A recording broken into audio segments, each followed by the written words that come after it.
Mock poll clear नहीं करते, लेकिन इससे पूरी प्रक्रिया पर प्रश्न चिन्ह लगता है। मॉक पोल जरूर क्लियर करें। मॉक पोल का जो रिजल्ट है, क्लोज रिजल्ट और क्लियर सीआरसी करने के बाद उसको वीवीपैट के रिजल्ट जो पर्ची स्लिप्स हैं उससे भी मैच करेंगे और वीवीपैट से भी स्लिप्स आप निकालेंगे, वापस से सीलिंग करेंगे। मॉक पोल क्लियर करने की जो रिपोर्ट है, सेक्टर ऑफिसर्स भी इंश्योर कर लेंगे कि आपके सभी पोलिंग पार्टीज ने मॉक पोल क्लियर कर लिया है, वीवीपैट से पर्चियां निकाल दी है। ये आपस में भी जो हमारे पीआरओ पीओ 1 2 3 आपस में भी ये चेक करा लेंगे। उसके बाद ही जो आपको एक हैंडआउट दिया है जिसमें पूरी प्रक्रिया भी लिखी है और आपके साइन भी उसमें आगे लिखे हैं, वो आप उसके बाद ही साइन करें। हर प्रक्रिया में अगर आप प्रक्रिया पूरी या प्रपत्र भरने के बाद उसको काम करने के बाद भरेंगे तो निश्चित तौर पे कोई गलती आपसे नहीं होगी। सीआरसी करके वीवीपैट से स्लिप्स निकाल के वापस सीलिंग करके 7 बजे एक्चुअल मतदान आपको शुरू करना है।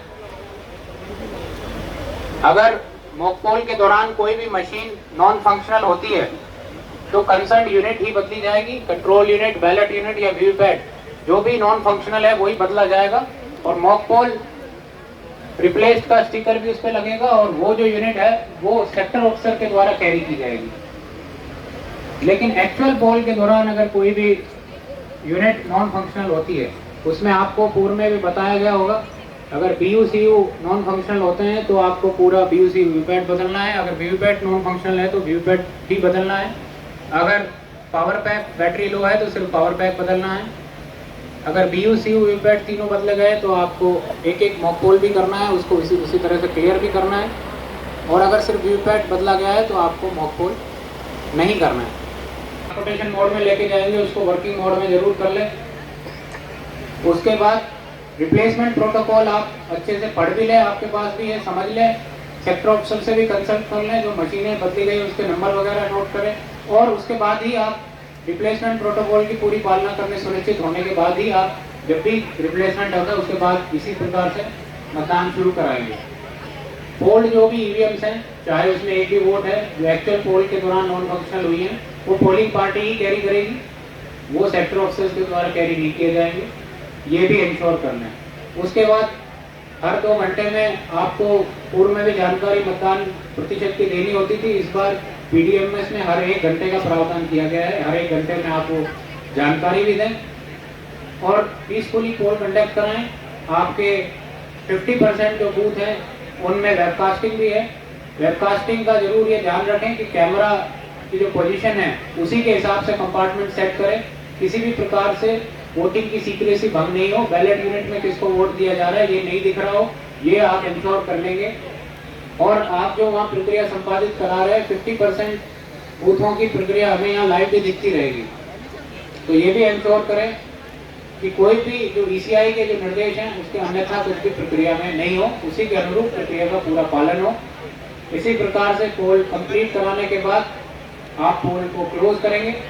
ये भी ध्यान रखें कि 6 बजे से पहले भी पोल क्लोज नहीं करना है और 6 बजे भी अगर कोई आपके बूथ में है तो उसको वोटिंग कराने के बाद ही पोल क्लोज करना है।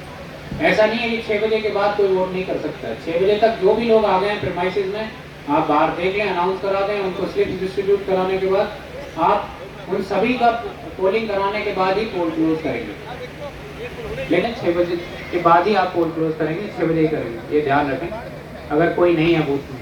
उसके बाद पोल क्लोज करने के बाद आप पूरी सीलिंग वगैरह वापस करके डायरेक्ट अपने जो असाइंड आपकी बसेज हैं, जो भी आपके ट्रांसपोर्टेशन के व्हीकल्स हैं, उनमें बैठकर यहाँ आएंगे, यहाँ जमा कराएंगे।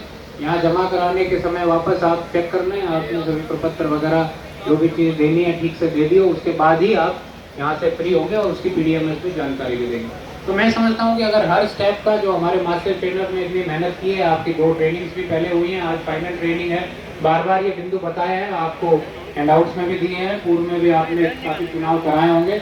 अगर हर स्टेप का आप ठीक से पालन करेंगे तो हम 100% निष्पक्ष चुनाव तो कराएंगे ही, एरर फ्री चुनाव भी कराएंगे जिसमें कोई गलती नहीं हो।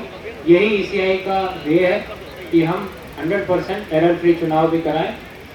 कल आज के लिए और कल के लिए आपको मेरी तरफ से बहुत बहुत शुभकामनाएं। धन्यवाद। पोलिंग पार्टी कंप्लीट हो चुकी है, इंक्लूडिंग पुलिस पर्सन, जिनके 4 पोलिंग ऑफिसर और 1 पुलिस जवान जो भी आपके कंप्लीट हो चुका है। वो अपनी रायसिंह नगर और सूरतगढ़ मेरे राइट साइड और करमपुर वाले हमारे लेफ्ट साइड से पीछे की तरफ डिस्ट्रीब्यूशन के काउंटर लगे हैं। काउंटर संख्या 1 से ईवीएम, काउंटर संख्या 2 से आपके बूथ स्पेसिफिक सामग्री और काउंटर 3 से स्टोर का कॉमन बैग है। वो लेकर के आप अपने निर्धारित बसों पर बैठ करके रवाना होंगे और जिनकी पोलिंग पार्टी कंप्लीट नहीं हुई है वो एक बार यहीं बैठे रहेंगे।